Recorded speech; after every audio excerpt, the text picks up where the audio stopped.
Halo guys.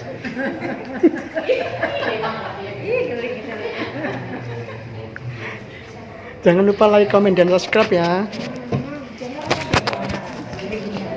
Assalamualaikum warahmatullahi wabarakatuh. Waalaikumsalam warahmatullahi wabarakatuh.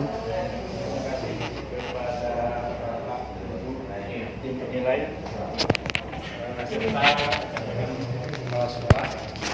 Jadi pada kesempatan ini saya akan menyampaikan laporan best practice. Udah kelihatan ya putih ya. Nggak kelihatan kan? Putih ya. Pembelajaran jarak jauh.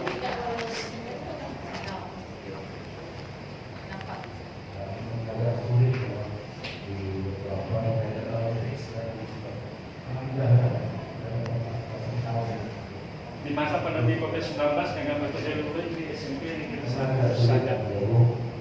Ini judulnya yang saya ambil. Sedikit mengenai profil sekolah kami. Jadi SMP Negeri 1 Sajat ini terletak atau lokasinya di Desa Tungguri, Kecamatan Sajat, Kabupaten Sampang. Kita pasang ini kecil oleh SMP-nya 3 Bu. Sebenarnya hanya 1. Jadi satu kecamatan itu hanya 4 desa. Paling kecil ini. Jadi ini profilnya. Berikutnya, dalam penyusunan best practice ini, saya membagi dari 4 bagian atau 3 bagian atau 3 bab. Ya, yang pertama pendahuluan, di mana dalam pendahuluan itu terdiri dari latar belakang, identifikasi masalah, tujuan, manfaat, dan waktu. Untuk latar belakang, yang pertama, di sini kami atau saya akan membahas tentang terjadinya pandemi COVID-19 yang dalam hal ini berpengaruh atau berdampak terutama sekali kita di dunia pendidikan atau dalam bidang pendidikan. Di mana pada saat terjadinya pandemi COVID-19 ini, khususnya di daerah Sambas, dan tanggal 16 Maret itu sudah dinyatakan sebagai keadaan luar biasa. Untuk itu kegiatan pembelajaran secara tatap muka di stop, tidak diperbolehkan lagi. Tapi dalam hal ini bagaimanapun dampak daripada COVID ini, pendidikan tetap itu harus kita laksanakan. Jadi kita dapat pilihan atau dapat metode cara bisa menggunakan luring, daring atau campuran. Khusus untuk di SMP Negeri 1 saja. Jadi setelah kami adakan pendataan melalui mengundang orang tua di sekolah, secara bertahap sekaligus per kelas, jadi pakai sesi. Itu setelah kami data, jumlah siswa yang memiliki gawai atau alat perangkat yang bisa mendukung untuk sarana pembelajaran secara daring itu hanya 42%. Hanya 42%. Itu yang punya laptop tidak ada. Yang ada hanya HP Android. Itu 42%. Lebih kurang 114 siswa. Lebih jumlah siswa kami 272. Sekolah kecil. Jadi untuk itu kami putuskan pembelajaran menggunakan metode luring. Yang berikutnya, untuk mendukung kegiatan ini, metode ini, atau kegiatan pembelajaran secara luring, itu kita memerlukan adanya pendanaan pembiayaan. Jadi sesuai dengan Permen Nomor 8 Tahun 2020 ini tentang petunjuk penggunaan BOS pada saat kondisi khusus. Ya, ini kami mengadakan coba-coba. Yang berikutnya juga perlu penyesuaian RPP. Dasarnya ini Permendikbud Nomor 719 Tahun 2020. Demikian juga dengan penilaian, ya, penilaian pembelajaran jarak jauh itu perlu penyesuaian. Jadi dari latar belakang yang sudah saya sampaikan tadi, maka dapat diidentifikasi permasalahannya. Yang pertama, adanya pandemi COVID-19 itu menyebabkan perlunya penyesuaian RKS yang nantinya akan dituangkan dalam RAKS. Yang kedua, perubahan pola pembelajaran yang menyebabkan terjadinya penyesuaian RPP untuk menyesuaikan dengan kondisi khusus yang terjadi. Jadi ini kita memerlukan penyesuaian RPP. Yang ketiga, selain RPP juga penyesuaian dalam teknis penilaian. Ini identifikasi masalah. Berikutnya tujuan. Jadi dengan adanya perubahan RKS yang dituangkan dalam RAKS itu untuk mendukung sarana prasarana yang kira-kira sesuai untuk kegiatan atau protokol kesehatan. Yang kedua, penyesuaian RPP untuk memudahkan perencanaan proses pembelajaran. Yang ketiga, penyesuaian teknis penilaian untuk memberikan penilaian kepada peserta didik. Ini tujuannya. Berikutnya manfaatnya. Manfaat daripada pelaksanaan tadi. Misalnya untuk pergeseran RKS. Ini adalah dengan adanya pergeseran RKS, kebutuhan sarana prasarana yang mendukung proses pembelajaran di masa COVID-19 dapat terpenuhi. Yang kedua, dengan adanya penyesuaian RPP, tujuan pembelajaran jarak jauh dapat tercapai. Yang ketiga, dengan adanya penyesuaian teknis penilaian, segala komponen dalam penilaian terpenuhi. Itu manfaatnya. Waktu, ini waktu yang terserah, apakah waktu sejak kapan sampai kapan dilaksanakan ini, tapi saya putuskan yang belajar ini. Jadi pembelajaran jarak jauh atau PJJ dilakukan sejak ditetapkannya COVID sebagai kejadian luar biasa sampai sekarang.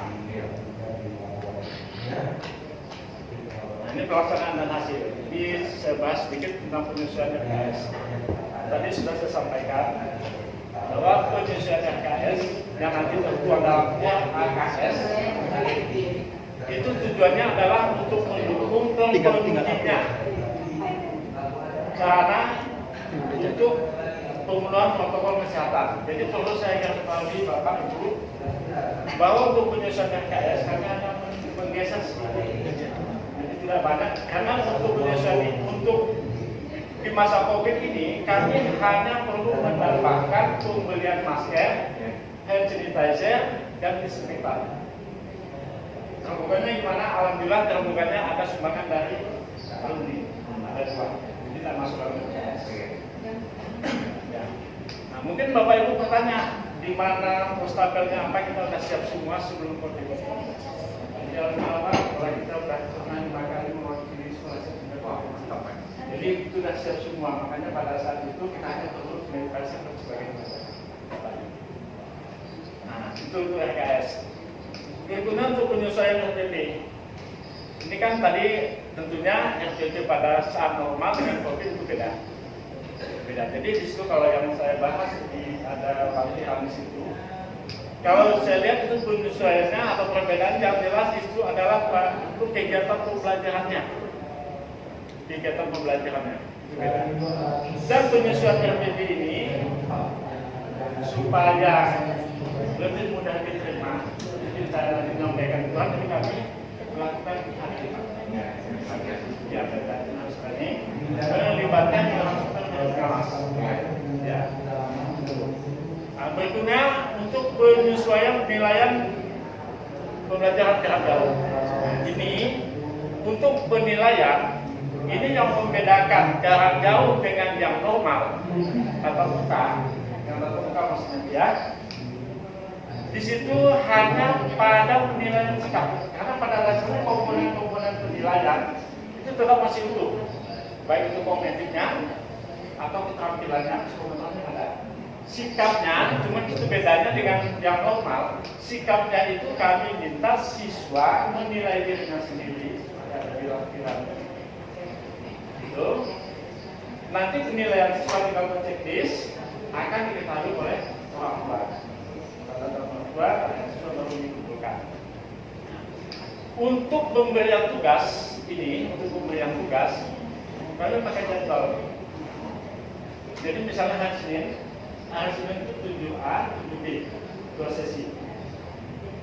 2 sesi Dan yang mengambil tugas itu adalah ketua kelompok, jadi sama persis dengan kawan dan bersama. Kami bentuk kelompok 5 sampai 6 akhir. Yang datang itu hanya ketua kelompoknya. Sama juga tugas yang diberikan itu langsung 10 mapel. Langsung 10 mapel. Setiap 10 mapel itu diberikan kesempatan 10 menit untuk menjelaskan yang besar dan tugas. Berarti kalau 10 menit kali 10 menit 100 menit. Itu. Hari Senin. Nanti minggu depan hari Selasa kita akan juga mengembalikan tugas ke sekolah kembali dan mengambil tugas kembali. Demikian seterusnya. Nah, itu yang kami lakukan. Dan supaya kegiatan pembelajaran dulu terorganisir dengan kami juga bikin jadwal. Misalnya hari Senin, misalnya dari jam 7 sampai 8.30 itu pelajaran bahasa Indonesia. Dari 8.45 sampai 9.30 itu pelajaran matematika. Misalnya. Itu kami buat untuk apa? Alasannya supaya itu suatu waktu bisa mengumpulkan untuk lapangan, melihat siswa-siswa kerja dan siswa belajar itu memang pada waktunya.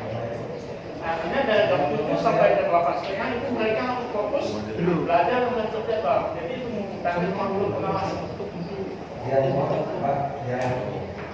Itu. Berkenan, yang bagian ketiga untuk kesimpulan. Jadi kesimpulan yang akan kami sampaikan, penyelesaian FKS memaksimalkan standar isi proses bayar dan cara rencana selama pandemi. Yang kedua, penyelesaian FPP dalam kondisi khusus dan penggunaan metode luring dapat memaksimalkan proses pembelajaran jarak jauh. Yang ketiga, penyelesaian teknis penilaian pembelajaran jarak jauh memudahkan guru di blok peserta didik. Saran yang diberikan khusus pada guru. Guru diharapkan lebih aktif mendapatkan informasi tentang pembelajaran masa pandemi, baik itu melalui internet dan sebagainya. Ya, demikian Bapak Ibu, terima kasih. Masukan dari saya sampai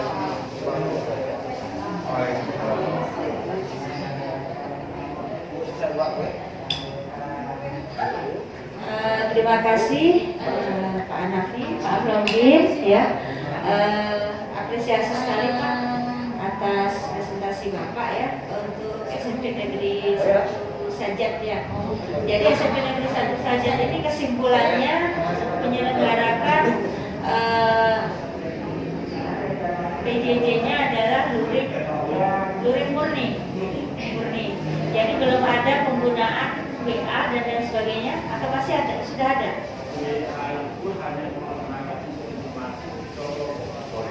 Koordinasi saja ya, tapi untuk mendaratkan tugas masih menggunakan luring. Pak Sajat itu kan di dalam termasuk kecamatan yang pecahan Sambas ya. Jadi mohon maaf Pak, mungkin bisa disampaikan kepada kami kira-kira gambaran ketersediaan ya, sinyal atau listrik atau apa Pak, sehingga sampai membuat sekolah memutuskan untuk luring murni. Jadi kalau dan sinyal itu sudah bisa masuk. Masalahnya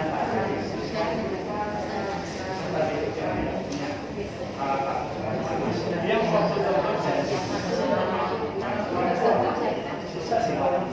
gitu ya. 42% Pak yang udah punya ya.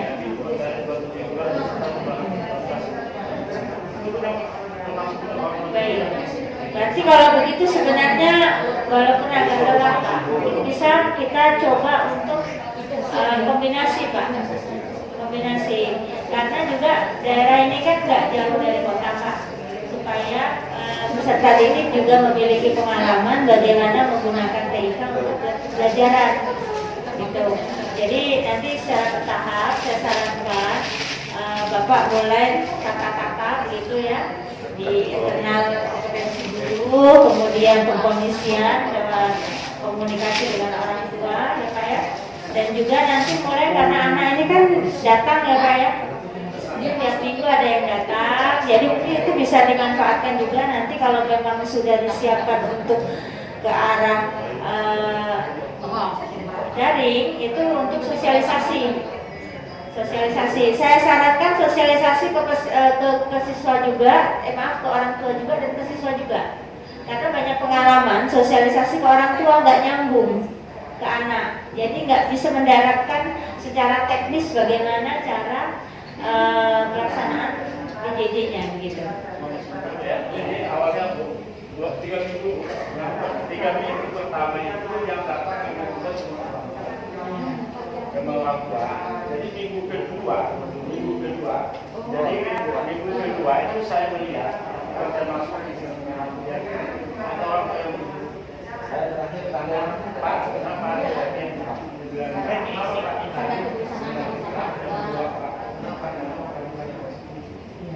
lalu karena kan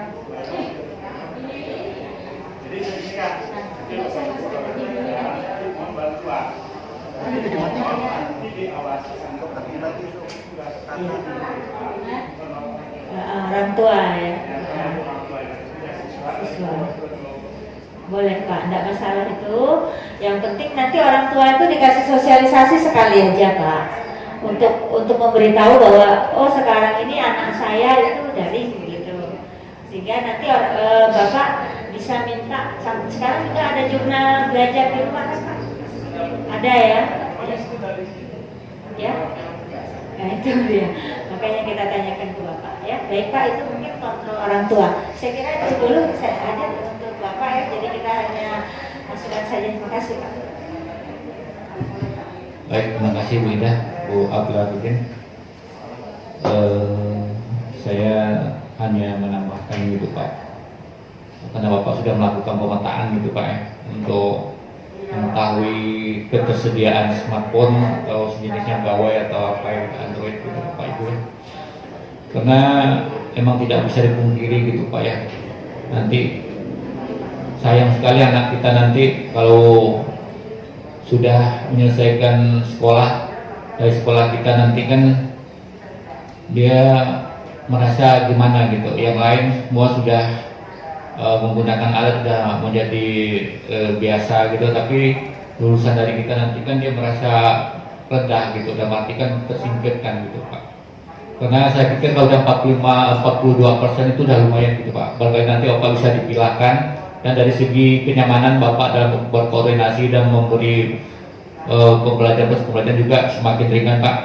Karena saya khawatir juga kalau briefing jenis briefing satu kelompok itu akan datang, sedangkan yang kita beri briefing itu kan sesuainya juga gitu. Apa mungkin dia membawa pesan yang Bapak Guru sampaikan kepada yang bersangkutan, mampu dia menampungkan arahan kita gitu untuk sampai kepada teman-temannya gitu Pak. Sedangkan kita selaku pendidik atau dewan guru juga kemungkinan lebih banyak lebihnya gitu, lebih tidak tahu lah lebihnya gitu. Nah gitu barangkali menurut saya Pak ya. Tapi mungkin Bapak punya strategi sendiri, tapi tidak usah Bapak berhati, ini asumsi saya Pak. Iya. Tapi itulah barangkali bisa bergeser sedikit lah gitu Pak ya. Barangkali mereka yang sudah ada kita fasilitasi lah dia gitu. Bapak semakin ringan. Bapak mau misalnya melihat, mensupervisi, memonitoring juga enak dengan adanya alat tersebut gitu Pak, dan memudahkan langkah kita Pak. Dan sudah pasti Pak dalam kita melaksanakan loading ini kan tentu ada biaya-biaya tambahan gitu, tidak kita mungkiri gitu. Bayangkan kalau tadi saya dengarkan orang tua kan cepat-cepat mau diketah, hanya nanti dapat tugas untuk ngambil yang dulu nggak ya, cerita dulu kan. Ya tapi ini kan siswa juga yang jadi bukannya, mereka nanti ngasih tahu ke teman-temannya gitu. Nah, kalau hadir semua di situ ya enak juga dia nyampaikan. Tapi kalau yang dia nyampaikan ditawarkan teman, kadang-kadang kan nakal juga kan. Nah, begitu ngomong belum tentu dia sampai materi yang disampaikan dewan guru, banyak kan guraunya gitu. Iya. Jadi setelah Bapak melaksanakan itu gimana hasilnya gitu Pak, luring Pak? Apa perbedaan jauh nggak dengan yang tatap muka itu yang biasanya? Gitu? Hasilnya gitu. Oh, gimana? Hasilnya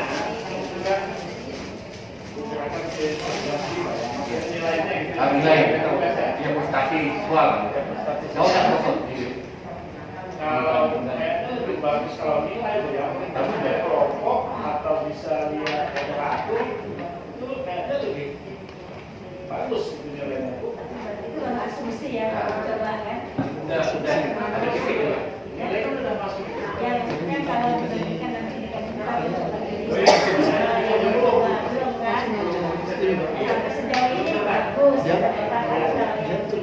Iya. Berarti dengan kejadian ini kan ada segi positifnya gitu Pak. Yang dulu mungkin pembelajaran kelompok itu kan dalam tatap muka biasa kan jarang kita laksanakan. Dengan kejadian ini ternyata kelompok boleh meningkatkan nilainya Bu. Berarti dalam waktu kita PTM nantinya pembelajaran tatap muka itu bentarnya lebih dipelajari lagi gitu Pak. Gitu. Makasih Pak ya atas presentasinya. Terima kasih sekali lagi. Silakan yang berikutnya.